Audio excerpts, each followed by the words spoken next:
شاہ نظام الدین قطب الدین بختیار کاکی محبوب الہی بابا فرید الدین گنج شکر محمد نصیر الدین چراغ دہلوی اس کتاب کے صفحہ 22 پر صفحہ 20 کے اوپر ایک قصہ لکھتے ہیں کہ ایک پیر صاحب حج کرنے کے لیے بیت اللہ کی طرف نکلے، روانہ ہوئے۔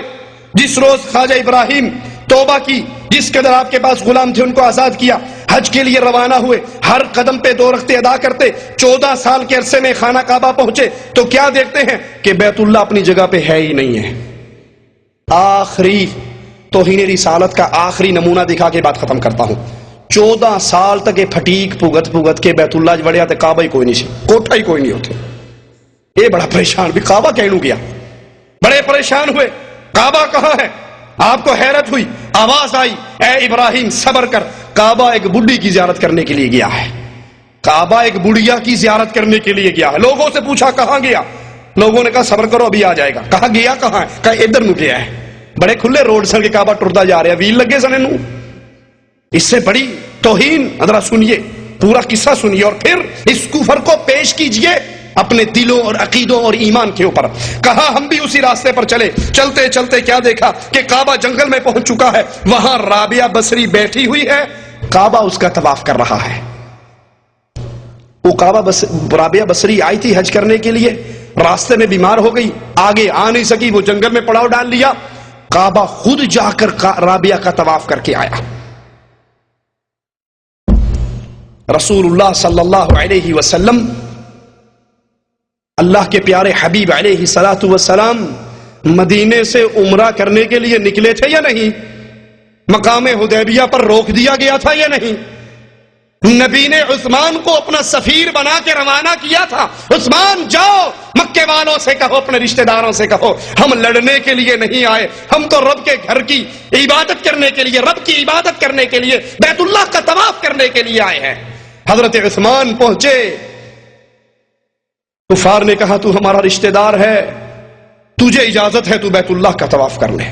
عثمان واپس آئے، صحابہ نے کہا مبارک ہو عثمان، تم نے بیت اللہ کا طواف کیا ہوگا، حجر اسود کو چوما ہوگا، زمزم پیا ہوگا، مبارک ہو تم کو، یہ ساری نعمتیں اکٹھی کر کے آگے۔ عثمان روتے ہوئے کہتے ہیں تم نے میرے بارے میں گندا خیال کیا ہے، اللہ کی قسم یہ کیسے ہو سکتا تھا کہ محمد تو حدیبیہ کے مقام پہ بیٹھا رہے اور میں بیت اللہ کا طواف کرتا رہوں؟ اگر 1 سال تک میں مکے میں رہتا اور میرے نبی میرے ساتھ نہ ہوتے، میں سال بھر بھی بیت اللہ کا طواف محمد کے بغیر نہ کرتا۔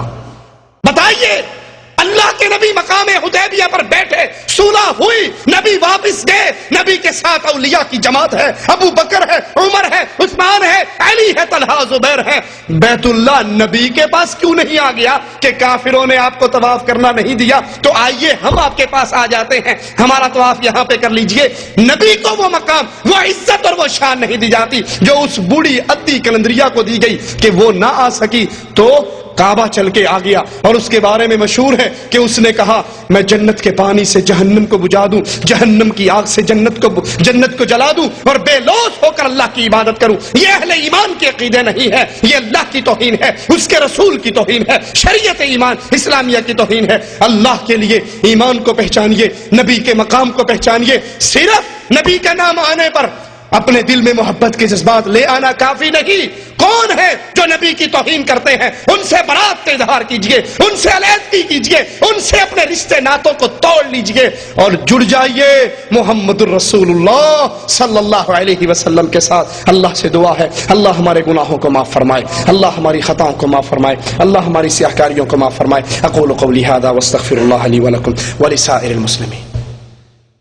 السلام علیکم ورحمۃ اللہ وبرکاتہ۔ الحمدللہ بنعمتہ تتم الصالحات۔ اللہ تعالیٰ آپ کو جزائے خیر دے، ہمارے مہمان شیخ صاحب کو بھی اللہ رب العالمین جزائے خیر دے اور اجر عظیم عطا کرے۔ وقت کافی ہو چکا ہے اور چونکہ کل جمعہ چاہے جمعہ نہ بھی ہو تو رات کے ان پروگراموں میں اس لیے ہم خیال رکھتے ہیں کہ جلدی اختتام پذیر ہوں تاکہ فجر کی نماز جو ان سب سے اہم ہے اس کو وقت پر پڑھا جا سکے کہ رحمۃ اللہ علیہ صلی اللہ علیہ وسلم کا فرمان ہے من صلی الفجر فهو فی ذمۃ اللہ۔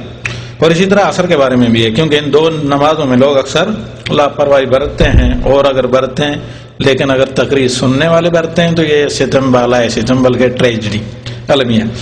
تو میرے محترم بزرگوں بھائیوں، اسی پر ہم اختتام کرتے ہیں آج کی اس مجلس کا، اور وقت آپ جیسے بھی جانتے ہیں کہ زیادہ ہو چکا ہے۔ صرف چونکہ ایک بات دوران تقریر ذکر کیا شیخ نے، اس پر کہ بچے نے لا کر ایک چٹ دیا سوال، اس سوال کے لیے آپ کھڑے ہو کر اسی کا جواب دیے، اور اس پر ہم اختتام کرتے ہیں مسئلے کا۔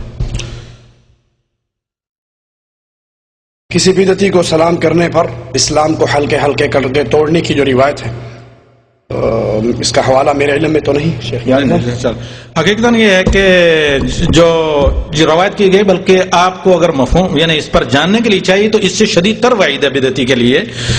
علی بن ابی طالب رضی اللہ تعالیٰ عنہ روایت کرتے ہیں، صحیح مسلم کی روایت ہے، بلکہ اس پر آپ نے سنا بھی ہوگا کہ 4 لوگوں پر اللہ کے نبی صلی اللہ علیہ وسلم نے لعنت بھیجی ہے۔ ان میں سے نمبر 1 جو سب چاروں باتوں کا آج کے درس سے تعلق ہے، کہ نمبر 1 وہ آدمی ملعون ہے، اللہ کے نبی صلی اللہ علیہ وسلم نے فرمایا لعن اللہ من ذبح لغیر اللہ، اللہ کے علاوہ کسی اور کی رضا کے لیے جو ذبیحہ پیش کرے۔ نمبر 2 لعن اللہ من عکا والدیہ، دوسرے نمبر پر من آوا محدثن، محدثن دونوں روایتیں ہیں کہ اللہ کی لعنت اس پر ہو جو کسی بدعتی کو ٹھکانہ مہیا کرے۔ یہیں ہم رکتے ہیں۔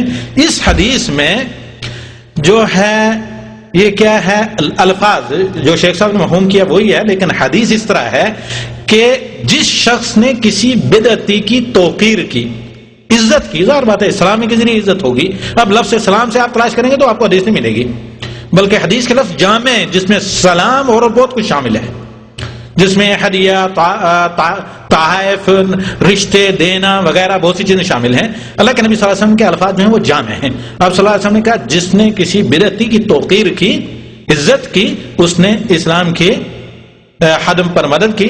جہاں کا حدیث کا تعلق ہے اجمالی طور پر یہ کتب سنن میں ہے، بالضبط حدیث کے نمبر کے ساتھ کل اگر آپ آئیں تو مجھ سے لے جائیے۔